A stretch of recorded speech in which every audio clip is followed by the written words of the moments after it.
नमस्कार, मैं हूँ आलोक मेहता। आंखों देखा भारत में हम नेताओं की चर्चा करते हैं, शहरों की चर्चा करते हैं, लेकिन कुछ पत्रकारों और संपादकों की जो दिग्गज, जो पिछले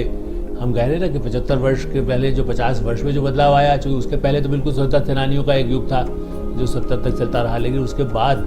71 के बाद और भारत में, और इसीलिए मैं चर्चा दिल्ली के संपादकों की और देश के संपादकों की चर्चा करना चाहता हूँ। या पत्रकारिता का कैसा दौर रहा, ये भी लोगों के लिए दिलचस्प होता है, क्योंकि आज मीडिया की चर्चा सब करते हैं, मीडिया कितना बदल गया, सोशल मीडिया आ गया, टेलीविज़न आ गया, इंटरनेट आ गया, लेकिन और उस समय अब संपादकों के नाम मुश्किल से लोग कहते भी हैं कि भाई कमर्शियलाइज होने के बाद ढूंढे नहीं मिलते हैं कि कौन संपादक हैं, लेकिन कैसे संपादक होते थे। तो दिल्ली में से ही शुरू करें यदि पहले, तो जो बड़े संपादक 2-4 संस्थान होते थे, जैसे कहना चाहिए कि हिंदुस्तान टाइम्स, जो देवदास गांधी, जो महात्मा गांधी के पुत्र थे बेटे, उन्होंने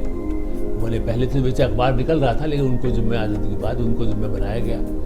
तो देवदास गांधी हिंदुस्तान टाइम्स से जुड़े हुए थे प्रबंध संपादक के रूप में, बड़े सीमित साधन से, तो उनको तो हमने नहीं देखा, लेकिन उसके बाद उस परंपरा में जो लोग थे, या टाइम्स ऑफ इंडिया बॉम्बे का अखबार माना जाता था, स्टेट्समैन कलकत्ता का अखबार था,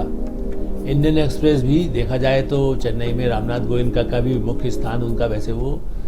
एक समय में, उस समय तो मद्रास ही होता था, तो उनके ठिकाने मद्रास या कलकत्ता और उस तरह से उनके थे, लेकिन दिल्ली में भी उन्होंने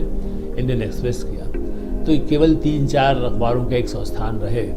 और उसमें संपादक कैसे रहे आप ये देखें। उस समय संपादक बहुत दिग्गज होते थे। जैसे हम हिंदुस्तान टाइम्स की जब चर्चा करते हैं तो उसमें बिल्कुल जिसको कहते हैं कि ऐसे हिंदी के संपादकों में रतनलाल जोशी, जो बड़े साहित्यकार ऐसे थे, जो खुद साहित्य सजन भी को कहते हैं, कि उनके सप्ताह में जब कॉलम लिखते थे तो उसमें कितना साहित्य समेटे होता था, समाज का दर्शन, राजनीति पर तो बातें होती, लेकिन उसके अलावा ऐसा लगता था कि आप कोई अच्छा गद्य कैसी कविता पढ़ रहे हैं, और उनमें कमिटमेंट। हाँ, ये ज़रूर है कि जो 2 बड़े अखबार हैं, आज जब कहा जाता है मीडिया बिल्कुल मोदी मीडिया हो गया, तो 2 अखबार थे, एक नवभारत टाइम्स और हिंदुस्तान। तीसरा एक बहुत सीमित अखबार था, वीर अर्जुन। तो वीर अर्जुन जरूर निश्चित रूप से, चूँकि जो जिसको कहते हैं कि जनसंघ से प्रभावित या हिंदू विचारधारा से प्रभावित अखबार था, तो उसकी प्रसार संख्या कम थी। लेकिन जो बड़े अखबार हिंदुस्तान और नवभारत टाइम्स, जैसे मैंने कहा नवभारत टाइम्स, ऐसे आप कहें कि वो डालमिया या जैन परिवार का रहा, तो वहाँ अक्षय कुमार जैन संपादक होते थे, और इधर रतनलाल जोशी, अक्षय कुमार जैन भी, और दोनों संपादक बिल्कुल कांग्रेस समर्पित विचारों से, चूँकि कहने कि मैंने कहा कि वो सब उस पीढ़ी से निकल करके आए, जब वो युवा रहे होंगे, लेकिन बाद में जब वो संपादक के दौर पर रहे तो कांग्रेस विचारधारा से बिल्कुल परिपूतित होते थे। उनको सबसे बड़ी बात, उनको जब भी बात होगी तो कहेंगे इंदिरा जी से मेरी ये बात हुई, उन राष्ट्रपति से मेरी ये बात हुई, मैं तब पहले उनसे ऐसा मिलने गया था, तो ये उन्होंने मुझे कहा, पीवी गिरी हो, चाहे मुर्दी अली अहमद हो, या उसके बाद के जो बड़े बड़े नेता होते थे, शंकरदयाल शर्मा तब राष्ट्रपति नहीं बने थे शुरू में, तो उनसे है। तो बड़े नेताओं से संपादक मतलब ऐसा मिलते थे जैसे जब आ गए और बात कर लिया। और अंग्रेजी में श्यामलाल, वो संपादक होते हुए केवल अपना एक पुस्तकों पर एक साप्ताहिक स्तंभ लिखते थे, बाकी एक पूरी रूपरेखा बनाने का काम है, लेकिन उनका कोई डे टू डे से खबर से ही उनको एक तरह से वास्ता ही नहीं होता। बल्कि कई बार लोग हंस के कहते थे कि वो अपने स्टाफ में कौन लोग हैं उनको पहचानते भी नहीं है। इतना मैंने कद उनका ऋषि की तरह से जो संपादक होते थे, उस तरह के संपादक। हाँ, ये ज़रूर है, जैसा मैंने कहा कि एक बार इंदिरा गांधी से भी कोई दूसरे संपादक मिलने गए थे, तो उन्होंने कहा कि आपके पास बड़े अखबार के संपादक आए थे, उनसे क्या बात हुई, तो उन्होंने कहा कि आपने उनको कुछ बताया होगा। उन्होंने कहा मैं क्या बताती, जो कुछ था वही बता रहे थे। इससे आप अंदाज़ लगाएंगे वो सुनती थी कि संपादक क्या कह रहे हैं। और जैसा मैंने पहले भी कहा था कि जनसंघ उस समय सत्ता में नहीं था, तो अटल बिहारी वाजपेयी हैं, मधु लिबे हैं, मधु दंडवते हैं, ज्योतिर्मय बसु हैं, भूपेश गुप्ता हैं जो लेफ्ट के नेता थे, तो जॉर्ज फर्नांडिस हैं। तो जो समाजवादी विचार के लोग थे एक तरफ कांग्रेस के विचार के लोग थे। तो संपादकों में भी श्रीकांत वर्मा वो सोशलिस्ट विचारों के थे, और निर्माण जैसी पत्रिका से पहले अपनी पत्रिका अग्रेय से बड़े जुड़े हुए थे। अग्रेय जी ने चूँकि निर्माण सबसे पहले शुरू किया था,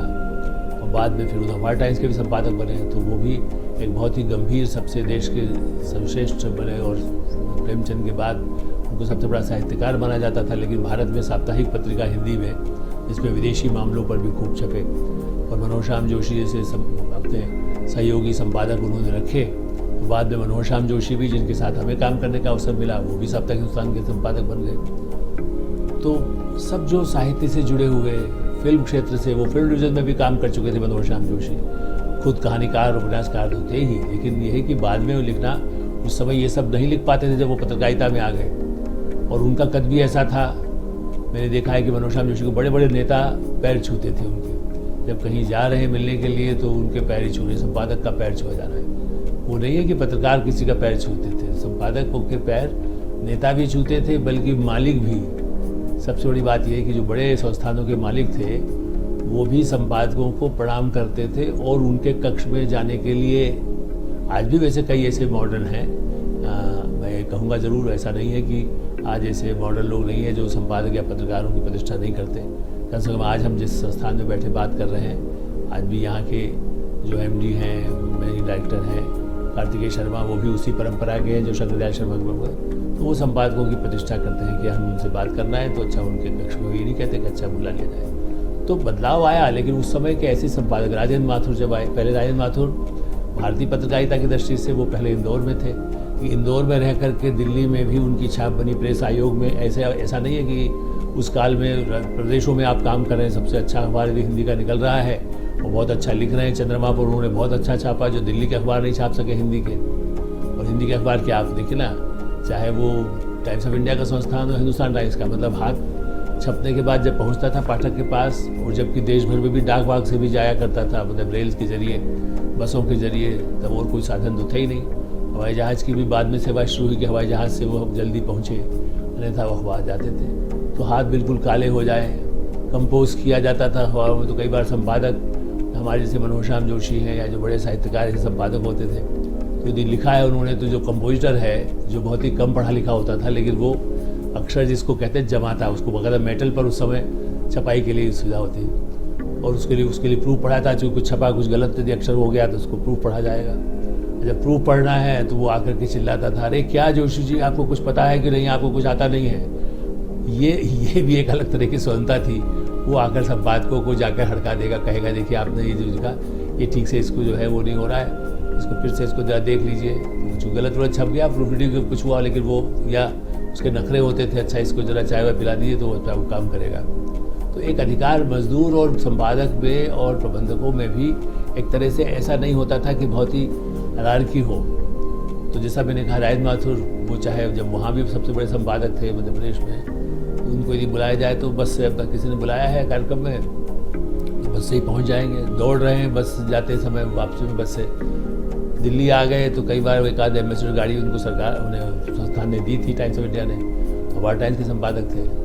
तो अपना वो कहें अच्छा चलो बस से चले जाते हैं, गाड़ी अभी आई नहीं है। तो उनको, जबकि कोई ऐसे बड़े, कई बार ऐसे खतरे, आतंकवादी या कोई ऐसे घटनाएं या कुछ छपा तो लोग नाराज़ होते थे, लेकिन कोई सुरक्षा का उनको कोई डर नहीं होता था। तो वो, लेकिन उन्होंने आके उसको आधुनिकीकरण बनाया उसी दौर, जिसका हम कह रहे हैं कि किस तरह से बदलाव आया बाद में। तो कुछ ऐसे संपादक रहे जो बिल्कुल ही सत्ता के साथ जुड़े होते थे, उनका एक कमिटमेंट होता था, बाकी वो आलोचना लिखते थे। ये भी एक सबसे मजेदार बात है कि वो समस्याओं को लेकर, भ्रष्टाचार है कि बेरोजगारी है, लेकिन हाँ, कांग्रेस के प्रधानमंत्री और नेताओं के प्रति कभी उनके लिखा हुआ आपको नहीं मिलेगा उस समय के, बल्कि अंग्रेजी के अखबारों में भी, इंडियन एक्सप्रेस को आप छोड़ दें, वो भी एक समय में इंडियन एक्सप्रेस लोग कहते हैं कि बड़ा क्रांतिकारी रहा है, लेकिन मेरा भी अनुभव यदि 50 वर्ष को भी आप यदि कहें तो मैंने देखा है कि रामनाथ गोविंद का एक समय में जो हमसे जो बुजुर्ग संपादक रहे, उन्होंने हमें बताया, कुलदीप नायर जी, एस निहाल सिंह जैसे जो लोग उनके साथ काम किए, और उस समय भी जब हम युवा थे तब भी कई बार इन लोगों से मिलने का मौका होता था, तो वो बताते थे कि नहीं, गोयनका जी की अपनी लाइन है, वो पहले खुद कांग्रेस में, इंदिरा गांधी के भी, नेहरू के समय से उनके संबंध थे, और लोग शायद इस बात को याद नहीं रखते, लेकिन फिरोज गांधी जो दामाद थे नेहरू जी के, इंदिरा जी के पति और राजीव गांधी के पिता, अब उनको, क्योंकि वो तो कुछ ऐसा करना चाहते थे, तो एक्सप्रेस में उनको रामनाथ गोविंद ने अपने यहाँ भी मैनेजर रखा, और लखनऊ में जब अखबार निकालना था उन्हें कहा गया कि वहीं से जाके कुछ निकालेंगे नेशनल हेराल्ड का, तो उनको 3-3.5 लाख रुपया का, उस समय 3.5 लाख रुपये में छोटी प्रेस खरीदी जा सकती थी। तो ऐसा नहीं है, आज ये कहा जाता है क्रांति, लेकिन उन्होंने भी, कई ऐसा हुआ अवसर आए जब कभी ठीक है बड़े बड़े घोटालों का पर्दाफाश हुआ उस अखबार में, लेकिन उनके भी अपने जो उनकी एक अपनी सुविधा थी कि ये ठीक है इनके प्रति लिखा जाए, छापा जाए। अरुण शौरी यदि उनके प्रिय हुए तो इसलिए हुए कि वो जो कहते थे वो कहते थे देखो मेरा एक घोड़ा है, ले जा करके बाकायदा अरुण शौरी अपनी किताब में भी लिखा है। और वो बाकायदा गाली वाली खूब मालिक जो है रामनाथ गोयनका, इसको कहते हैं कि माँ बहन की गालियाँ, बाकायदा अपने एडिटोरियल डिपार्टमेंट में जो लोग वो हैं उनको गालियाँ देते थे। आज आपको ऐसा कहीं कोई मालिक गाली देता हुआ नहीं मिलेगा, लेकिन हो सकता है कि उसके बाद भी लोग सह लेते थे कि वो शायद अपना अधिकारपूर्वक कि सब मेरे साथ जो काम कर रहे हैं मेरी टीम में है, तो उनको गाली देने का भी पूरा अधिकार उनको मान लेते थे। अरुण शौरी को तो 2 बार डिसमिस किया, फिर बुला कर रख लिया। अरुण शौरी खुद इस बात को मानते हैं, लिखते हैं खुद उन्होंने पाना कि कभी गुस्सा आ गए और अरुण शौरी अपनी मनमानी करना चाहते थे। कुलदीप नायर जैसे एस सहायक संपादक थे स्टेट्समैन के, जो कुलदीप नायर जी के समय में भी काम किया है। पहले वो न्यूज़ एडिटर थे कलकत्ता में, जब यहाँ आए तो उनको डराया लोगों ने, उनके पुराने साथियों ने, कोई दिल्ली तो बड़ा ख़तरनाक है, यहाँ तो बड़ा जीना मुश्किल है, यहाँ कोई किसी को पूछता नहीं है, मतलब बड़ा ही क्योंकि नेताओं की नगरी है और आज आपसे काम है तो है नमस्ते, वरना अगली बार कोई जानेगा नहीं। लेकिन एस सहायक खुद बहुत अच्छे कानूनविद थे और इसीलिए उनके कॉलम हमने भी पढ़े उस समय में जब युवा रहे कि एस सहायक, और जब एडिटर्स गिल्ड वगैरह में भी वो उनकी जो राय थी वो एक तरह से किसी जज और वकील से अच्छी होती थी। तो ऐसे संपादक होते थे जो कानून के बारे में बहुत अच्छे जानकार हों, समाज के बारे में जानकार हों। इमरजेंसी और इमरजेंसी में थोड़ा सा ज़रूर दबाव ज़्यादा रहा, अन्यथा होता क्या था कि जैसा हमने कहा कुलदीप नायर तो पहले कभी इंदिरा गांधी के ही सचिव में रहे, ऐसे ही बीजी वर्गीस जो बहुत अच्छे संपादकों में माने गए अंग्रेजी के, लेकिन वो भी इंदिरा जी के साथ कभी काम किए। बाद में जनता पार्टी के समय में चुनाव भी लड़ लिए, जनता पार्टी ने कहा इंडिपेंडेंट होकर के चुनाव जीत नहीं सके, लेकिन बहुत ईमानदार वो लोग भी ऐसे ही था, फिएट गाड़ी में अपना चल रहे हैं, कहीं चले जाएंगे। स्टेट्समैन वगैरह थोड़ा ब्रिटिश ज़माने का अखबार था, इसलिए उसकी सुविधाएं थोड़ा रौब दाब ज़्यादा था, लेकिन अन्यथा आप देखें तो दूसरे जो अंग्रेजी के भी संपादक थे उनका कोई ऐसा साम्राज्य, ऐसा वो बिहेवियर उनका ऐसा नहीं होता था। उनकी गरिमा, उनका सम्मान उनके काम से होता था। तो भारत में ऐसे संपादक रहे, राज्यों में तो चूंकि ठीक है सत्ता है तो वहाँ तो होता था कि आज यदि है यूपी का अखबार या आर्यावर्त तो प्रदीप बिहार का अखबार है, मध्य प्रदेश में नई दुनिया ही एक बड़ा अखबार था, तो नेता मुख्यमंत्री यदि प्रधानमंत्री भी दौरे पर आए हैं तो उनके ऑफिस में चले जाएंगे, बल्कि मंत्रिमंडल बन रहा है तो वहीं पर अब लोग कहते हैं कि अरे बड़ा भारी आपने सुना है नियर आडिया कांड, और सबकी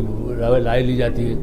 मैंने तो ये देखा है कि मंत्रिमंडल बनने के लिए अखबार के दफ्तर में बैठ करके मंत्रिमंडल की चर्चा हो, कौन बन रहा है। आज उसको बड़ा आश्चर्य माना जाता है, लेकिन तब तक अखबार इतने ज़्यादा जुड़े हुए थे किसको हमें बनवाना है, कौन मुख्यमंत्री बनता है। जब नहीं बना तो उसके बाद वो मुख्यमंत्री उनको निपटाता था। तो राज्यों में तो या ज़्यादा समर्पित भाव वाले लोग होते थे। कुछ राज्यों में ठीक है, जैसे बलियार मनोरमा है, मोहम्मद मैथ्यू आज भी यही कहते हैं कि हमें तो हर सरकार जो आई कम्युनिस्ट आई तो वो हमको पराया मानते थे, मैंने विरोध हम करते थे, हमें परेशान करने में। कांग्रेस रहती थी तो वो भी हमारा वो करती थी जब सही बात छापे। लेकिन हाँ, उनका एक कमिटमेंट जरूर सेकुलरिज्म या उस तरह विचारों का था, तो उनको उस तरह माना जाता है। लेकिन ऐसा है कि उस समय संपादकों, पत्रकारों की गरिमा होती थी। छोटे छोटे जैसे मैंने कहा कि वैचारिक कमिटमेंट है या पर्सनल जिनके साथ अच्छे संबंध हैं, उसके प्रति पक्षपात भी उसको आप कह सकते हैं। साहित्यकारों के गुटों की कहानी